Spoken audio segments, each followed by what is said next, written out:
බලමු මේ වගේ ගණක් හදන්නේ කොහොමද කියලා. මම මුලින්ම මෙන්න මේ වගේ වැඩක් කරනවා. මේ පැත්තේ තියෙන මෙන්න මේ 3 සහ x ධන 2 මේ දෙන්නම මම උඩයට මාරු කරලා ලියා ගන්නවා. x ධන 2 බෙදීම 3 මෙයත් උඩයට මාරු කරලා ලියනවා. 2 උඩින් ලියනවා, එක ඉලක්කම යටින් ලියනවා. 2 බෙදීම 1. ඊට පස්සේ මම දැන් මේ දෙන්නගේ හරස් ගුණිත ගන්නවා.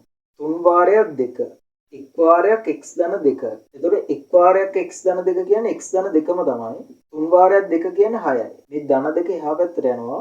ඍණ 2යි. 6න් 2ක් 4යි. අපි මෙතනදිම හරස් ගුණිතය දැම්මොත් අපිට එනවා මෙයා මෙහෙට ගුණ කරනවා, මෙයා මෙහෙට ගුණ කරනවා. එතකොට 3 ගුණ කිරීම 2 සමානයි x ධන 2 වාරයක් 1 කියන්නේ x ධන 2යි. 3 වාරයක් 2 6යි. x ධන 2 මේ ධන 2 මේ පැත්තට එනවා ඍණ 2යි. 6 අඩු කිරීම 2 සමානයි x 6න් 2ක් 4යි.